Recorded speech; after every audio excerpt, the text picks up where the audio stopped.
Thanks for taking the time, guys, to come out here in this snow megaton. I think that's kind of what we've described it as so far. It's pretty terrible out there, but at the same time, it's nice to have a group here that's kind of interested in making it all the way in even such terrible conditions.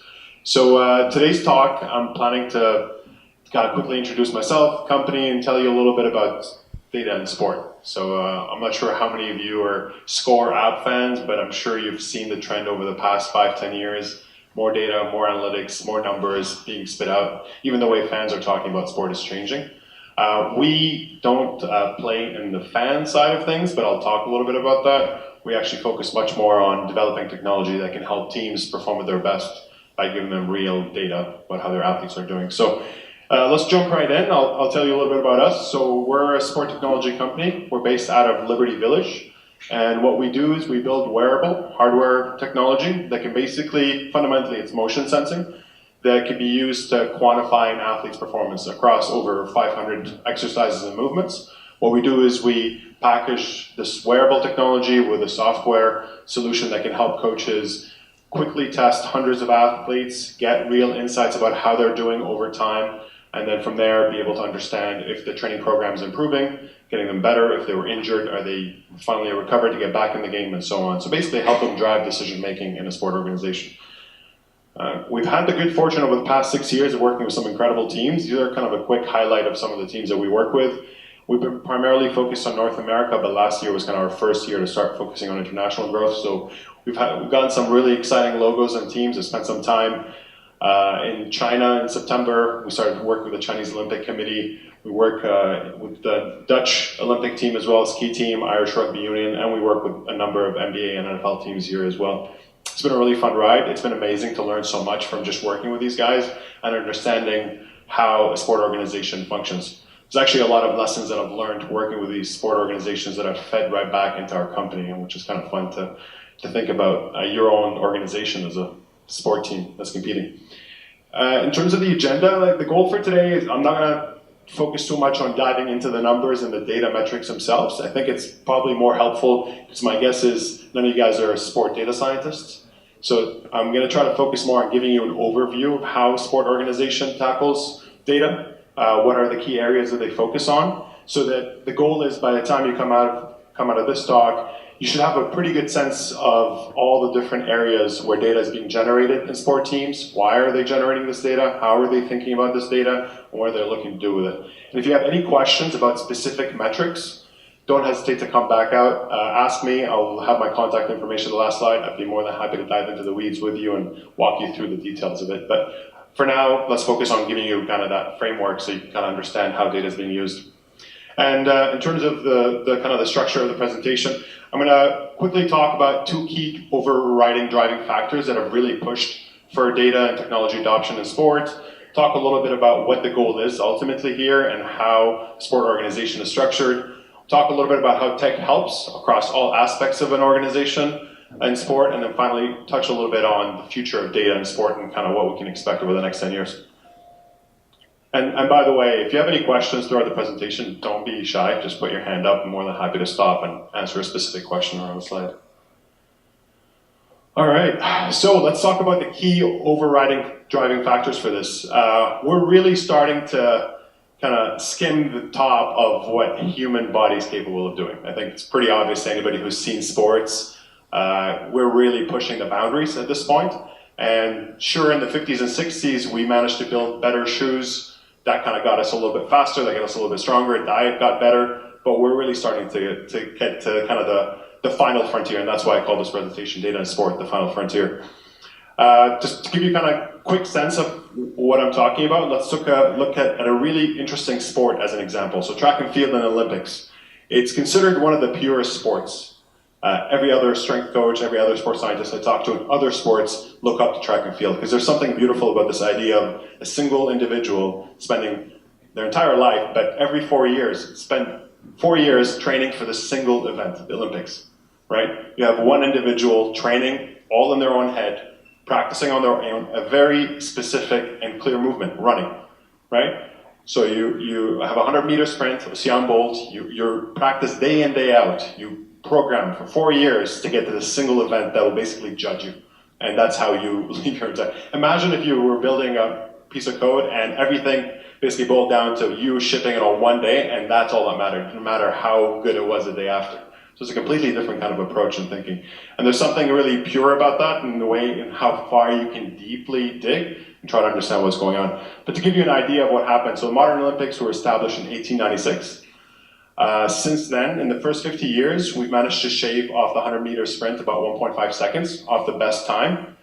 Since then, so 70 years later, we've shaved less than 0.7 seconds. So we're really starting to get kind of to the top. And if you would look at a chart, you'll see that the rate of change over the past 20 years is definitely starting to plateau. So that's one of the driving factors for starting to look a lot more about how can we use data to get insights that maybe aren't so simple. The low-hanging fruit are kind of done now, so we're really starting to look for ways that we can see the big picture. And the other one, of course, is that we live in a data age. Every organization is thinking about how do we leverage the data we have to get better. Sport is no exception. Sport is actually, if anything, really well geared for it. They already think in numbers to a large extent. So it's natural that a lot of GMs, owners of teams are thinking, we have all this data about our athletes, how do we win? How do we outcompete using data and better metrics and analytics? And that's why a lot of them are kind of going through what's in the industry called an arms race right now. Of who's going to build the best data science team first? Who's going to be able to leverage the cloud best? Who's going to be able to deploy machine learning algorithms to be able to do some interesting prediction around talent identification or recruiting or injury recovery? That's exactly the kind of push that's starting to happen in the industry. Super excited to be part of it. So before we kind of dive into the data in sport, let's just talk quickly about the goal here. It's kind of obvious in sport, it's winning, right? Ultimately, every single sport team is focused on one thing, how do we win? And there's a real business reason for that as well. It's not just the glory and the glamour that comes with winning a league, whether it's Super Bowl or NBA Cup, but it's a lot more focused on also the business side of it derives tons of revenue and value out of the team winning. So naturally, every time they make it to the finals, teams sell more tickets, they sell more merchandise, media rights. So there's a business logic that's driving victory, and at the same time, the teams and the athletes are motivated by it. So we just can't lose sight of that, because I think it's easy to dive, and I've seen this happen in the space, where people start chasing numbers for numbers' sake, but without really understanding what the ultimate motivating factor. Every single team owner is thinking about, how is this technology, they're always evaluating how is this going to fundamentally move the needle in terms of me winning more games. So it's always good to be able to tie whatever you're doing in data in sports to that. Now, there are multiple different ways that you can think about it. Obviously, defining the goal as winning is easy. It's how do you get there? That's what every single team is thinking about day and night. I like to personally break down sport organization and the factors that drive success into 3 key areas. It's always good to have a framework when you're trying to tackle complex problems like this. In my head, I've always thought, and I've broken it down from experience, into 3 key areas: people, preparation, and planning. So when you think about people, obviously that's the engine that drives everything that's going on. You've got to make sure that you have the right athletes on your squad that are the best athletes that you can find and get. Preparation, you want to make sure that the team is physically prepared for the demands of the game. They're ready in season and off season to be in the best shape possible. And then finally planning, so the strategy and tactics that gets built on top of that as well. So how can tech and data help across all 3 areas? We'll kind of tackle them one by one. I'll give you guys a quick highlight of each aspect of it. But first, let's kind of quickly walk you through a sport org so you kind of have a sense of how it all shakes out. So basically, this is kind of a nice little chart I put together to kind of walk you through it. Sport organizations are different by region and by country, and there's all kinds of structures, especially at the Olympic level, that can complicate things, including politicians and politics and different sports and their needs. But at a high level, you can kind of look at this as a template. You have the owner or owners, you have GM, head coach, and then you have marketing, operations, scouting, strength conditioning, and sports medicine. The area we're concerned with mainly is sports medicine, S&C, and scouting, and a head coach. The other part is much more focused on revenue and marketing, and it does benefit from the data that's being generated, but fundamentally the area that matters most for us and the area that leverages data most is on the team side. And at the end of the day, the vast majority of the data being collected is tied to the athletes themselves. So there's a lot of discussions going on around what can you collect, how can you collect it in the most efficient and seamless way possible.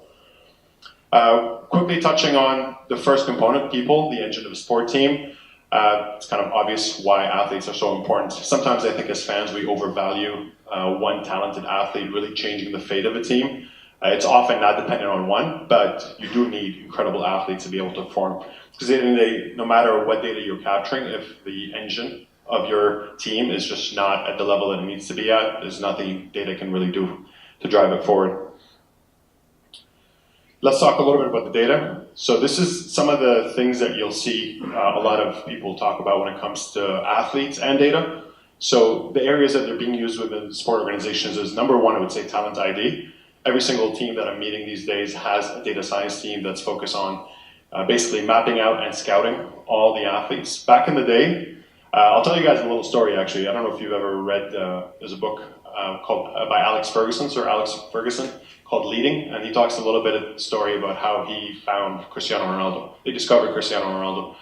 And basically the main reason, what you kind of get out of reading this chapter is that the main reason they found him is because his assistant coach happened to be Portuguese.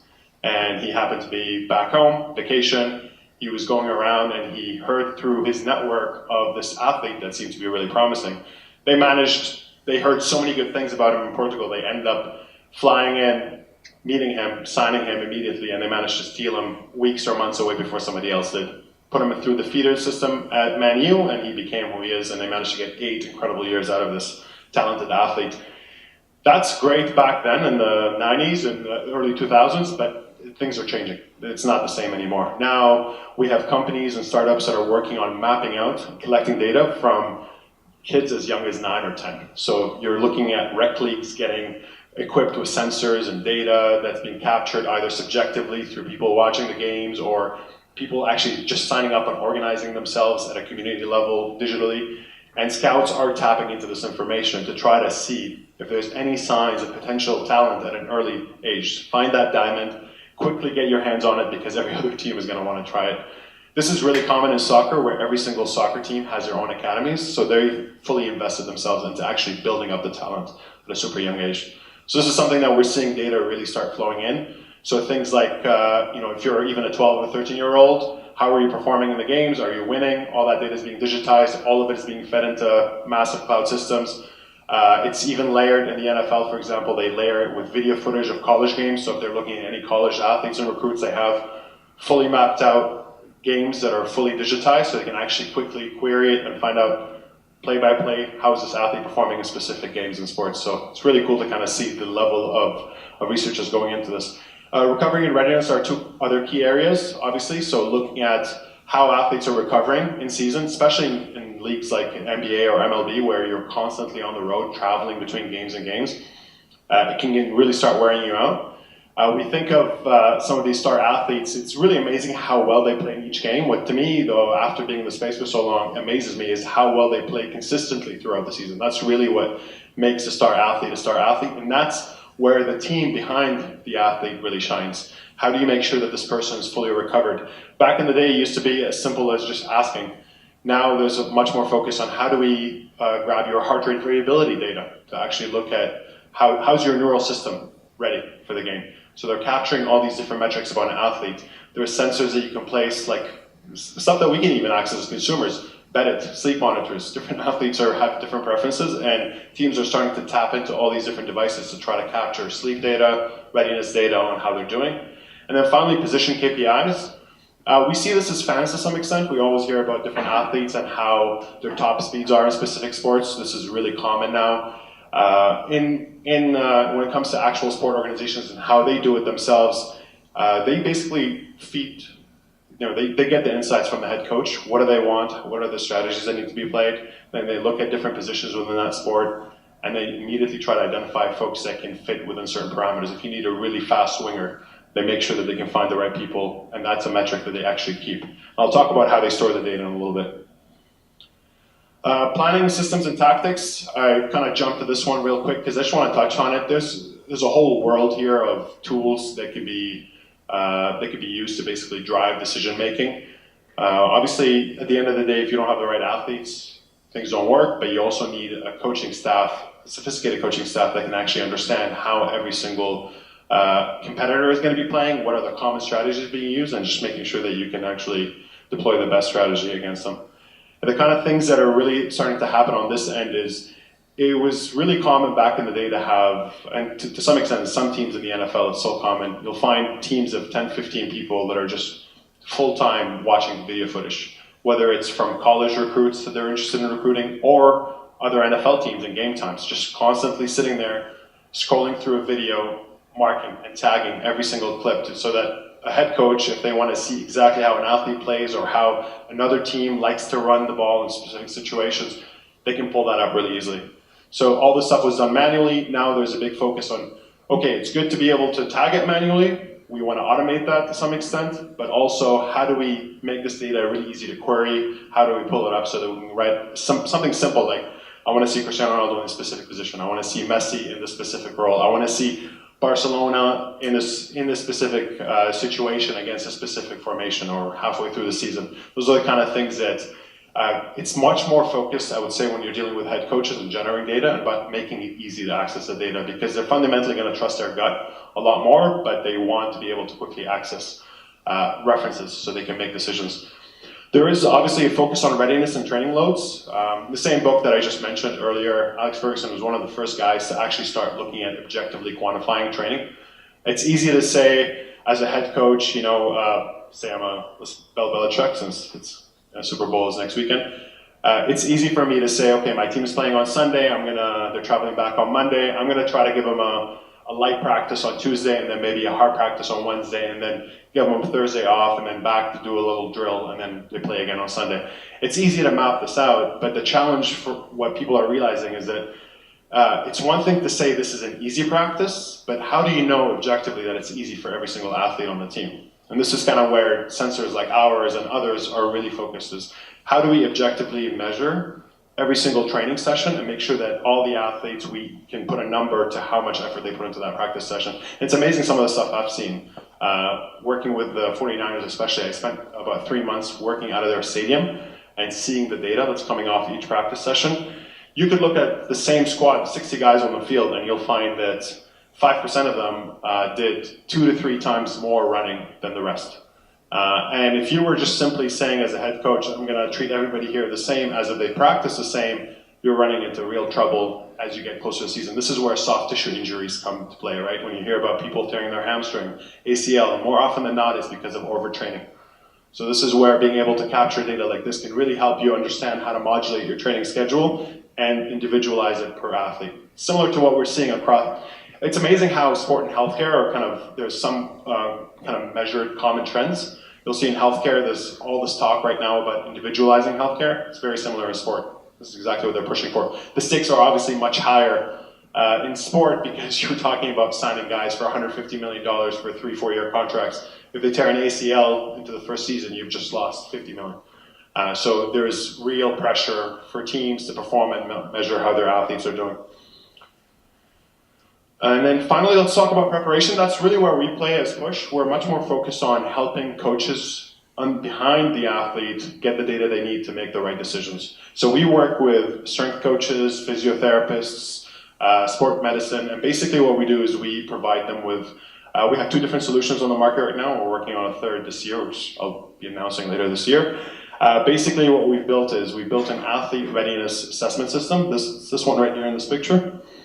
Basically, you can think of it like an airport kiosk check-in booth. An athlete can walk in every day, stand on a scale, quickly dial in some information, answer some subjective surveys, because at the end of the day, subjective data really matters. At the same time, they can put a little finger sensor on. We capture their HRV, heart rate variability. That tells us how physiologically they're doing. We know their weight, so we can extrapolate from that hydration levels. If your weight changes dramatically after a practice session, we know how much water weight you lost. We know when you come back the next day, have you regained that water weight or not? There's tons of research backing these things up, and we just make collection of data and visualizing data really, really easy for teams. And our most popular system, that's kind of what we're known for, what we launched with, is the Push Fan. And you can kind of see it in the picture way at the back. That's a Chinese volleyball team, men's volleyball team, and they have the sensor right on the barbell. And basically what they use it for is to get real-time feedback and strength conditioning. So, when we all think about strength conditioning, we often think about like rugby and American football, but SNC is used across the board. We work with Cirque du Soleil, we work with National Ballet Company in London. Pretty much any human that moves for a living, where the stakes of obviously moving faster, moving more efficiently, where being less injury prone is important. Those are all things where strength conditioning could dramatically help and change your performance. So what we do is our data, the motion sensor measures lots of science, basically correlating speed of movement with fatigue, and we basically get the athlete to stop and exercise before they get too tired. We automatically flag it, they can move on, and the nice thing about it for a coach is instead of having to sit there and eyeball every single athlete on the squat rack and try to understand how each one is doing, they can just use our data real time to basically trust that the athlete is going to be okay and they're going to get exactly what they need out of that training session. And there's a lot more I don't want to just talk about push, I want to kind of highlight all the different tools that are being developed. This is by far where most of the innovation is going right now. And a lot of it, of course, is going to bleed over to the consumer space eventually. So we can all expect to get our hands on things like this over time. You can see here the Ultra G. This is if you have an ACL injury and you are trying to get back in the ring. I don't know if you guys have ever seen this. By show of hands, have you ever seen an Ultra G? It's pretty cool, right? It's super futuristic. Basically, what you'll see this in every single pro team. I've yet to see one that doesn't have it. Basically, you strap this thing on, you run, and essentially it gives you like an altered gravity factor when you're running. So you actually feel a lot lighter. So you can basically jog without putting nearly as much pressure on your body. So it's a way for basically for somebody who's not quite ready yet to get back into the kind of full sprint mode in the game. It's a good way for them to just get back into moving without putting that much stress on the body. And there's all kinds of other sensors and devices that are being developed. Some of the innovation that's happening right now is in strapping multi-motion sensors and actually fully modeling the biomechanics of an athlete, how they're moving. So not just looking at quantifying the output, but looking at the quality of movement as well, which is really, really exciting. I kind of touched on a bunch of those things. I'll quickly, at a high level, just because this is where most of the innovation is happening, I just want to add one layer. I want to dive one layer deep. Basically, you can break up physical preparation into three parts. There's on-field performance. There's companies out there, primarily GPS-based, that are looking at quantifying how long is each practice session, how much is the athlete is running, they're starting to couple it with heart rate, so you can look at a heart rate data for the entire drill session with an athlete. The other one is physical preparation. That's where our push band lies. So basically looking at doing jump assessments, seeing how for example, if you're training young basketball athletes, how do you make sure that they're actually getting to jump higher through your strength conditioning program? You do it by measuring their jump using our sensors or other sensors that do the same. And finally, there's nutrition and sleep. So focusing on how are they doing outside of the time that they're spending with coaches. Are they eating well? Are they sleeping? And this is done in all kinds of different ways right now. I would say it's a gray area. There's still a lot of questions. The best thing that I've seen so far is just asking the athlete and building the right culture so that the athlete can be well educated and honest about what they're doing. So I've already kind of touched on a bunch of these things. Biometrics, recovery, readiness, physical strength. There's all kinds of metrics behind the scenes that kind of convey all this information. And then I think the most exciting thing that I'm seeing now is there are companies out there, and I've kind of listed some of their logos down there. One of them is Canadian Conduct out of Halifax. What they're focusing on is basically building it's called an AMS, an athlete management system. And what they've done is integrated with every single hardware company or software company that's providing a data stream. So the nice thing about an AMS is that as a GM or an owner or head coach, I can log in here, I can see my athlete's profile, and I can see every single metric that's relevant. And I can start drawing correlations between their performance on practice and their recovery, their physical preparation, their readiness, or they got sick here, or this is their injury stats, so I know they're injured right now and I can get them back in here. So you can really manage a team of 30, 40 guys plus the backups really, really easily.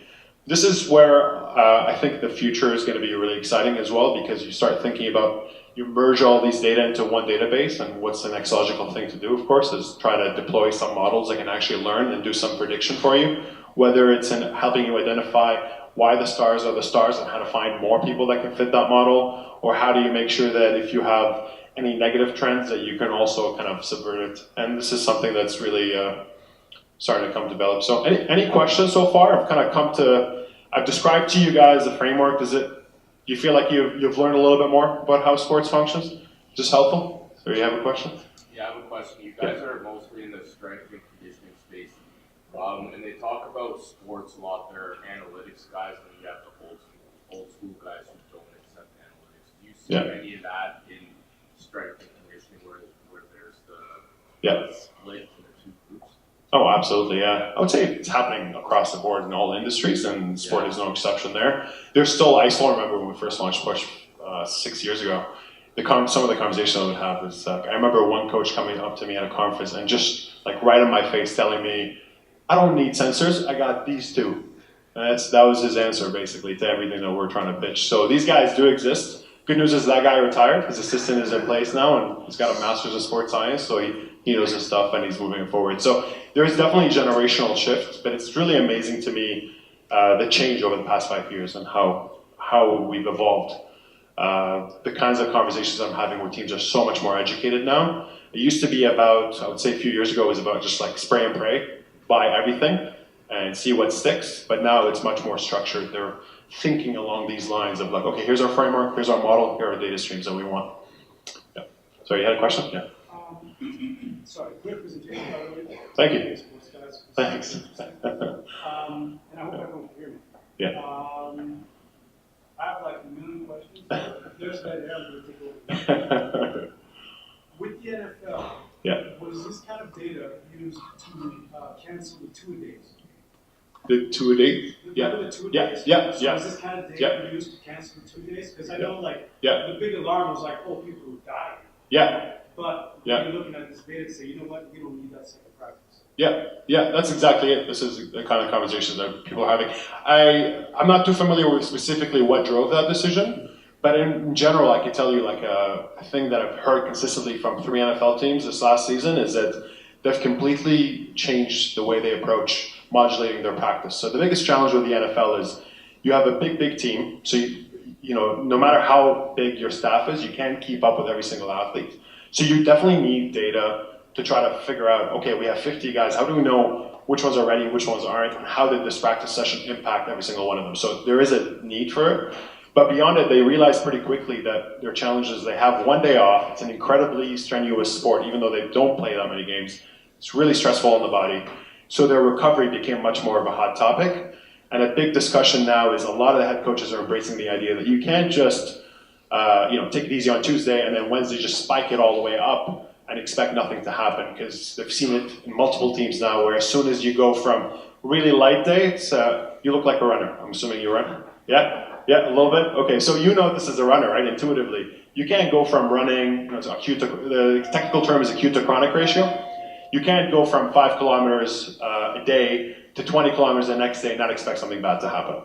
Surprise, surprise, this was not common knowledge in the NFL, and they would just push for people. The idea was just like, let's just drive people as hard as we can, and whatever happens, happens. The attitude now has changed dramatically, because you realize if you have a star, like let's say with the Niners and Jimmy Garoppolo, you want to keep that guy as healthy as possible. You don't want to stress his body beyond the need, because ultimately you want him to win, and you want him to be consistent throughout the season. If you lose him 2 games in, what's the point? No matter how good he was in those 2 games. So this is the kind of discussions that are starting to happen now, and instead of just going in blind or just subjectively testing the head coach's gut, now they're really thinking, okay, I think this was a medium session. Was it a medium session? Let's look at the data. And one of our products, the Push Vital system, can actually, we take in data from the field and we visualize all that for them. So you can see in red, green, orange, here's how the session was, and you can see it on every single athlete. So you can quickly get a sense of how to change things. And it doesn't necessarily mean that you have to change your game plan as a head coach. It just means that you need to now modulate the other pieces of an athlete's life. So maybe the weight room session now could be 20% of what it was supposed to be, because we really worked them hard here. And that's the kind of discussions that are starting to happen now. Yeah, go ahead. What's the number one concern with sports organizations and consistent repeat performance? Yeah. What's the number one thing they're looking at? Number one thing. It's tough with data, right? To say like the number one. If I had to say right now, the number one thing I'll probably say is, I'd say it's injuries. So soft tissue injuries specifically. Preventing soft tissue injuries. I would say that's what every single technology company and where the demand is coming from. It's like, it's not so much about finding the best athletes, because they already have systems that are pretty good and they're getting better with Talent ID. They're all obsessing about how do I make sure that, because they lose sleep over it, right? How do I make sure that the star athlete I just signed is actually going to play every single game for the rest of the season? And how do I make sure that I schedule everything to make sure that he gets there? So that's the like part. Kawhi Leonard, for example. Yeah. Is he pressing too much? Because I don't know. Like, he's a whole big guy. Like you're paying the guy a lot. Yeah, it's a tough question, but like there's also politics and dynamics that play out within a sport team. So you'll find that sport medicine and head coach can have either opposing philosophies or aligned philosophies. Sometimes the head coach is going to listen in and just let sport medicine decide. The biggest thing that sport medicine and physio get judged on is how do you make sure that everybody's still in good shape, and if they're injured, how do you make sure you recover them as fast as possible? But this is where it gets interesting, right? Because if you rush that recovery process, you're almost, in sports science research, the number one predictor of injury is previous injury. So this is why, like, as an athlete, if you get injured once, your value drops dramatically because there's just a much higher likelihood of you getting hurt again. So there's a big focus on if you're going to recover somebody, don't rush it. So in short, to be honest, my answer is like let them take as much as they need. Because I bet you anything, the athletes are dying to get back on the field and play. It's interesting though, because when you have that dynamic where the like strength and conditioning or medicine is their metric and their how you judge how well they do their job is injury. Yeah. So their motivation is to actually keep them out a lot, right? And the head coach's metric is winning. Yeah. So Yeah. That very much. Yeah, but I think head coach will always win that battle, right? So if anything, it's actually better for the sport physio and the strength coach to really try to hold their ground. And I find in good sport cultures, and I've seen some incredible teams, and I've seen some bad cultures, to be honest, over the years. The good ones is where there's an established element of trust, and there is a sense of like, if this is what the physio is saying, we're going to wait. This is what the strength coach is saying, we're going to wait, and then we're going to kind of play it safe. Yeah, it's these seasons, as short as they may feel to us, they're long, right? So it's really important to just figure out how do I make sure that they're ready when I absolutely need them to down the road. Yeah. So I think we had a question over there, if I remember. Yeah, I was just curious, of all the movements you captured, what was difficult to measure accurately to determine whether an athlete was improving at that movement? One of the most difficult, I would say the Olympic lifts in general were some of the most difficult ones to track because there's just so much variation. So we work with Olympic weightlifters, which they're a fun breed of athletes. It's really intense sport to kind of also compete in, similar to track and field to some extent.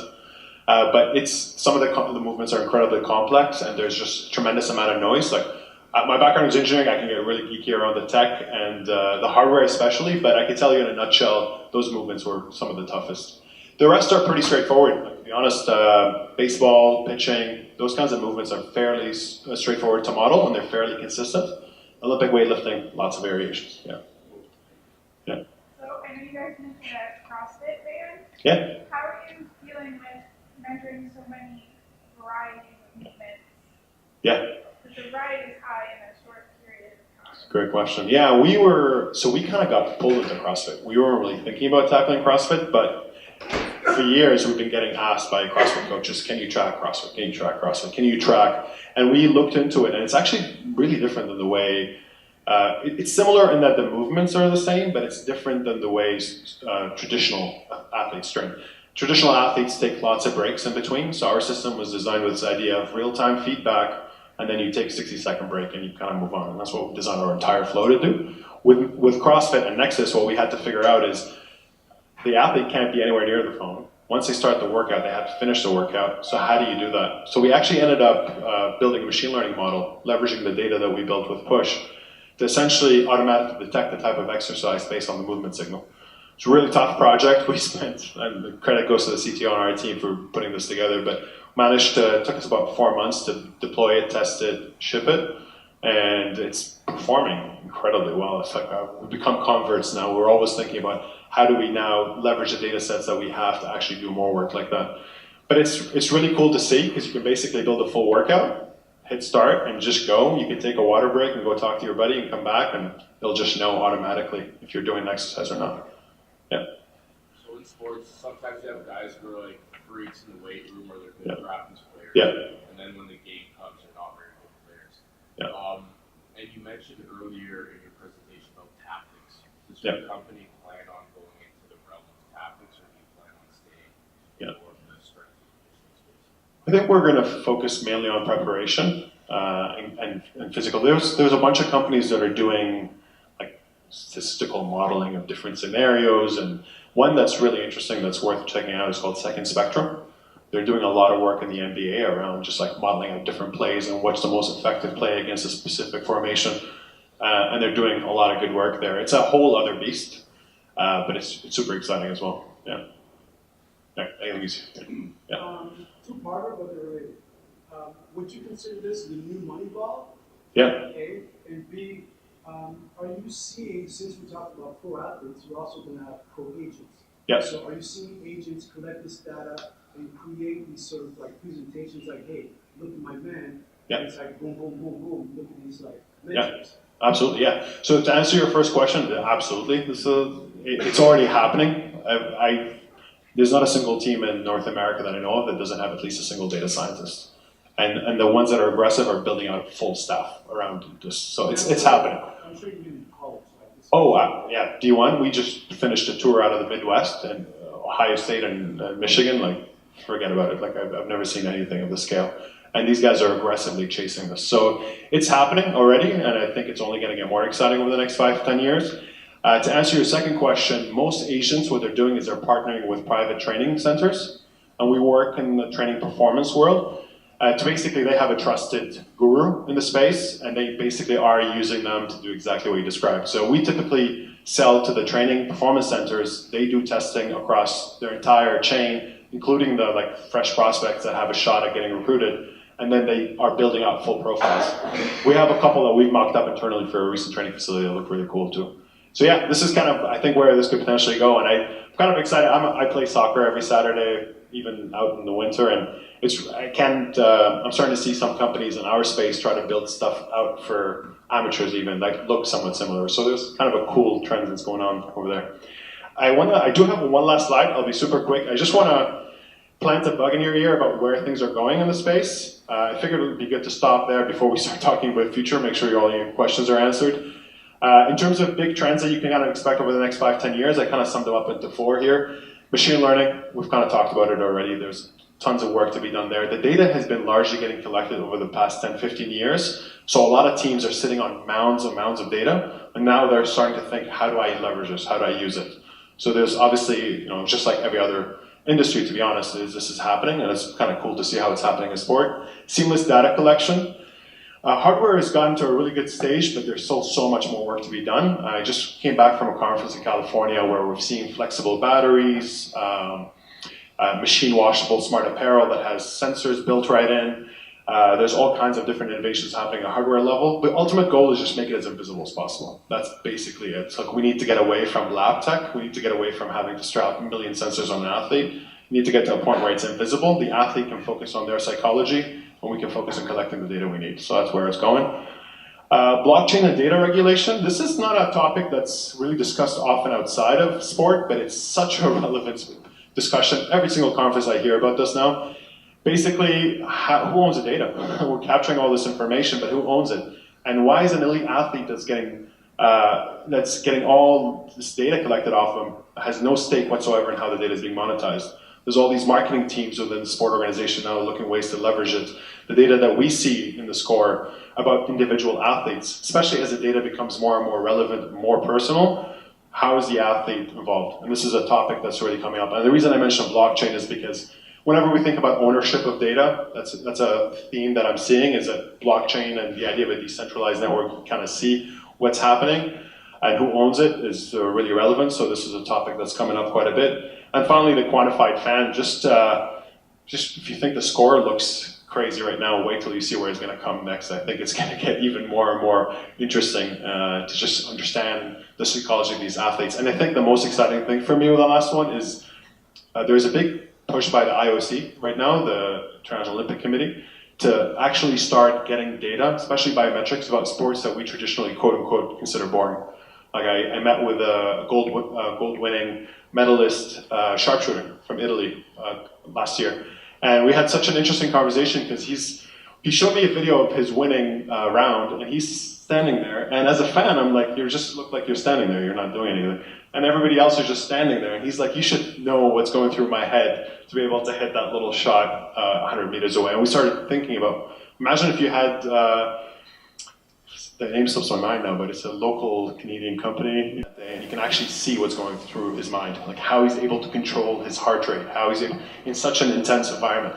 Those are the kind of things that we can start expecting to see, much more personal data that can really give us a sense of what these guys are going through. That guys and girls that are spending like 4 years practicing for this single event. So anyways, Tokyo 2020 is around the corner, so stay tuned and might even see some exciting things around that too. So thanks for taking the time, guys. I appreciate it. I think we went a little long, sorry. But if you have any questions, just shoot me an email. We can talk a little bit more. I can talk about this stuff for hours. Thanks.